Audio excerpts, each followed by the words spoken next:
अंजलि जी, जो बाँस की लकड़ी होती है इसे जलाना क्यों अशुभ होता है और कहाँ शुभ होता है? देखिए, बाँस की लकड़ी का जो उल्लेख है हमारे हिंदू परंपरा में, हमारे शास्त्रों में कहीं नहीं मिलता है। बाँस का उपयोग शादी, मंडप, जनेऊ, मुंडन, शुभ कार्यों में सजाने के लिए उपयोग किया जाता है। जो बाँस है उसका वैज्ञानिक कारण अगर आप मुझसे जानना चाहते हैं, तो जो बाँस की लकड़ी को जब हम जलाते हैं ना, तो वातावरण में ऑक्सीजन की कमी हो जाती है, जिसके कारण हमें न्यूरो प्रॉब्लम या लीवर में प्रॉब्लम हो सकती है। तो इसलिए वैज्ञानिक तथ्य तो ये माना गया है, इसीलिए हमें जो बाँस है वो नहीं जलाना चाहिए।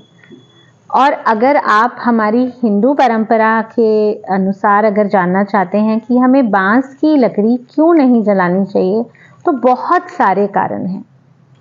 देखिए, जो बाँस की लकड़ी है वो माना जाता है कि संतान उत्पत्ति का कारक है। जब हम बाँस की लकड़ी जलाते हैं तो हमारे वंश का नष्ट होता है, पितृ दोष है वो बढ़ता है, वो उत्पन्न होता है। और इसके साथ-साथ जब हम बाँस की लकड़ी को जलाते हैं, तो आपने देखा है कि भगवान श्री कृष्ण के हाथ में हमेशा बाँसुरी होती है। तो जब हम जो कि शुभता का संकेत देते हैं, और जो बाँस की लकड़ी है, उसी से ही भगवान श्री कृष्ण की बाँसुरी बनी है। तो उसे जलाना, अगर हम अपने शास्त्रों में भगवान श्री कृष्ण जब हम उसी बांसुरी को बजाते हैं तो हमें जलाना नहीं चाहिए, ये अशुभता देता है। जो बांस की लकड़ी है वो फेंग शुई जो वास्तु है उसमें उल्लेख भी किया गया है कि अगर 3 दरवाजे एक ही सीध में होते हैं, एक ही लाइन में होते हैं, तो उस वास्तु दोष को कम करने के लिए हम वहाँ पर 2 बांसुरी का जोड़ा लगा देते हैं। अपने घर में धन की वृद्धि के लिए हम तिजोरी में बांस से बनी हुई बांसुरी को रखते हैं। जो बांसुरी है वो देखिए वाद्य यंत्र है, म्यूजिक मतलब क्या, मन को शांति देने वाला। जब हम इसे जलाते हैं तो वही अशुभता आती है, तो इसीलिए भी शास्त्रों के अनुसार भी हमें बांस की लकड़ी को नहीं जलाना चाहिए। साथ ही अगर हम फेंग शुई वास्तु का उल्लेख करते हैं, अंग्रेजी में, इंग्लिश में बैम्बू कहा जाता है बांस को। तो बैम्बू प्लांट तो शुभता का संकेत है। बैम्बू प्लांट को प्रॉस्पेरिटी और वेल्थ के साथ कनेक्ट किया गया है।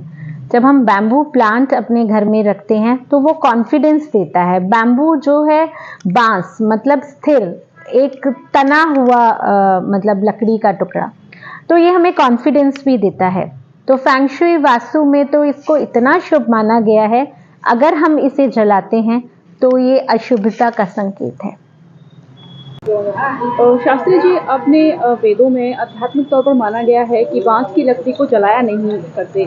आखिर क्या तंत्र है इसके पीछे, क्यों बांस की लकड़ी को नहीं जलाया जाता है? भाई, ये तो आदिकाल से ही बांस की जो लकड़ी है, इसको और कोसा, जिसको हमारी देहाती भाषा में डाब कहते हैं, ये मृतक के उसमें ही यूज की जाती है। वैसे तो गरीब लोग चारपाई भी इसकी बना लेते हैं, इसको वैसे भी काम में ले लेते हैं, फिर जलाने के उसमें अपवाद है। और ये आदिकाल से ये लोग कहते आए हैं, बुजुर्ग कहते आए हैं, ऋषि में ऋषि, ऐतिहासिक रूप से भी इसको अशुभ माना जाता है कि बांस की लकड़ी को आम चूल्हे में या आम तरह से आम यूज में इसको नहीं जलाते। बस ये अर्थी जब मृतक की शव को ले जाते हैं तो उस पर शव को ले जाते हैं, तब उसकी तृप्तना के लिए ये शुभ मानी जाती है। इसी तरह कोसाका है, जिसको डाब कहते हैं हमारी देसी भाषा में, उसका प्रयोग भी मृतक के शव जब ले जाते हैं तब प्रयोग होता है। और किसी काम में इसको बांस को अशुभ माना जाता है, और अशुभ वो हर दृष्टि से होता है, चाहे वंश के चलने में हो, चाहे किसी व्यवसाय के बढ़ने में हो, या धन दौलत, किसी धन संपत्ति के बढ़ाव में ये बाधक माना जाता है। ऐसा किंवदंती माना जाता है कि भगवान श्री कृष्ण की जो बांसुरी थी वो बांस की थी, इसलिए भी इसको नहीं जलाया जाता। क्या इसके पीछे कोई तथ्य है? हाँ, वो ये सतयुग के फर्स्ट प्रिंस थे।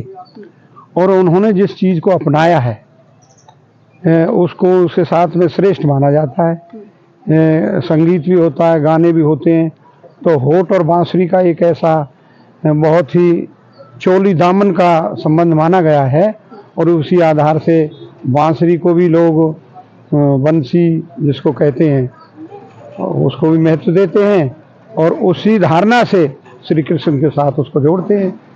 तो ये भी है जो हमारे ऋषि महर्षि जो अवतारी हुए हैं, श्री राम श्री कृष्ण अवतारी हुए हैं, तो उनकी जो भी अपनाई हुई वस्तुएं उनको श्रेष्ठ मानते हैं। उनकी तरह ही हमारे समाज में उनका आदर मान सम्मान और वो किया जाता है।